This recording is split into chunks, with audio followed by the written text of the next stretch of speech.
Here's an interesting fact that may surprise you. Research published in the Journal of Obsessive Compulsive and Related Disorders shows that relationship centered obsessions affect about 20% of the general population. So, at some point in our lives, 1 in 5 people will have relationship centered obsessions. So, whether you have OCD or not, does this sound familiar? And if you're single, everyone tells you, just enjoy it, live it up. But deep down, you are consumed with worry. And you're wondering, like, when am I going to find someone? Will I ever find someone? And even if you do find someone, you wonder if you're already too broken or if you could even trust them. So in today's episode, I'm going to be giving you all the details about how relationship-centered obsessions show up when you are single. Now, before we do a deep dive into singlehood and relationship OCD, let me tell you about my friends at Thrizer. Thrizer transforms the way clients interact with their out-of-network benefits.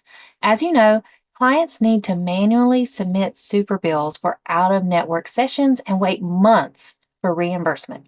With Thrizer, clients can just pay a copay for sessions while Thrizer covers the rest of your full rate up front.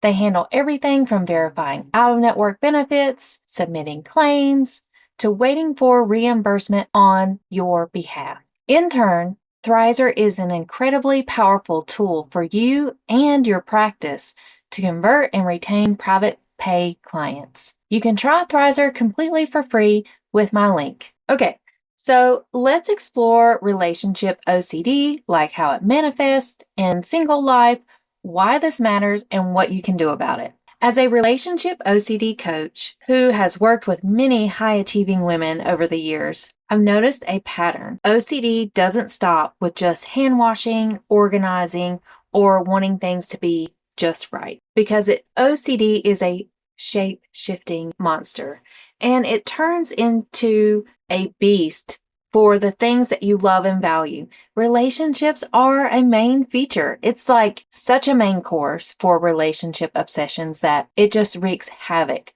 on your life. So let me break it down for you and how it shows up when you're single. So common intrusive thoughts with relationship OCD is, what if I'm meant to be alone forever? Oh, sucks, right? How will I know if someone's right for me? Or what if I'm too damaged for a healthy relationship? These thoughts can feel incredibly real and overwhelming. I remember working with a young lady who had been single for a while, and her OCD manifested in a way of like, how can I handle being physically close to someone? Like, I haven't been physically close with anyone in years. So to jump into a relationship now, are they going to think I'm inexperienced? Are they going to judge me? Will they even want to get in bed with me? The brain's need for certainty doesn't disappear just because we're in a relationship.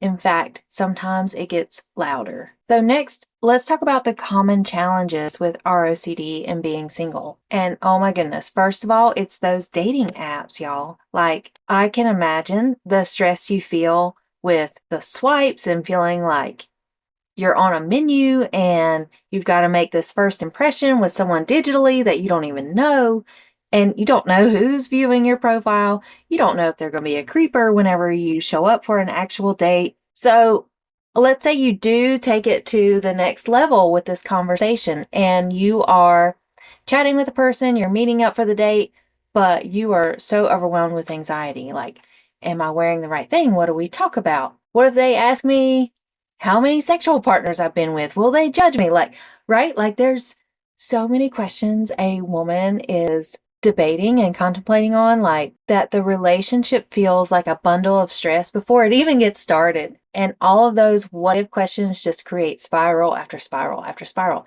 So let's review the practical strategies to help you if you find yourself experiencing these relationship-centered obsessions around being single and dating. So these strategies include mindfulness techniques, building self-trust, creating healthy boundaries, and learning to tolerate uncertainty. All right, so let's break that down. With mindfulness strategies, mindfulness is all about being in the present, being in the here and now without judgment.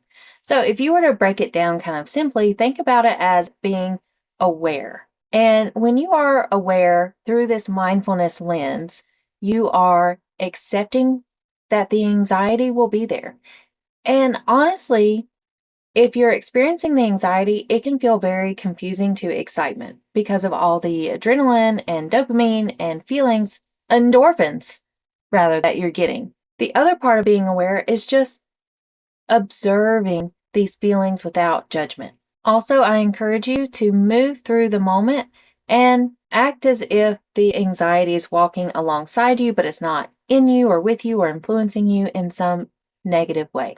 The other part of mindfulness, if you could envision the date going well and feeling excited and looking forward to a second date with them, that would be a great visualization exercise to help you in feeling confident in that conversation, in that dynamic.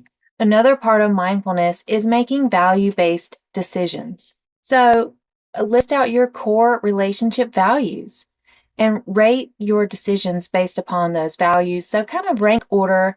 And then at the end of the day, acknowledge if you are honoring your values, and definitely remove the should statements, because should only brings guilt and shame, and we don't need any more of that. And when it comes to values, focus on growth. I think it's going to be very important for not only you, but also when you're looking at your partner, in that they have a growth mindset where they are looking for abundance, they're always challenging themselves, or they have future goals.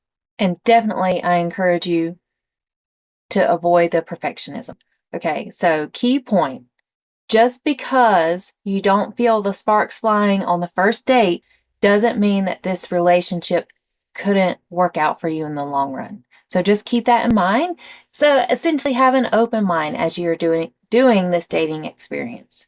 Next, in building that self-trust, notice your patterns of success. Give yourself some compliments and accolades when you're doing something well. And you can build self-trust by doing simple things, or rather, you can build self-trust through making a manageable schedule. Like, don't overwork yourself, don't overachieve, just find balance and be okay with that balance. I know that can be hard as a high achieving woman, but you can totally do it. All right, so let's talk about tolerating uncertainty. Uncertainty feels uncomfortable, and your brain wants to feel comfortable and get away from this discomfort that you're feeling. I want you to remind yourself that you can handle this uncertainty and you can handle the discomfort.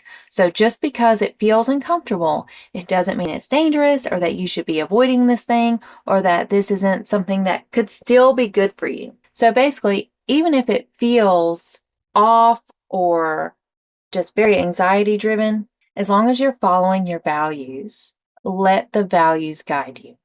Okay, not the OCD, not the anxiety. And with the uncertainty, you can also take small incremental steps that lead to bigger steps.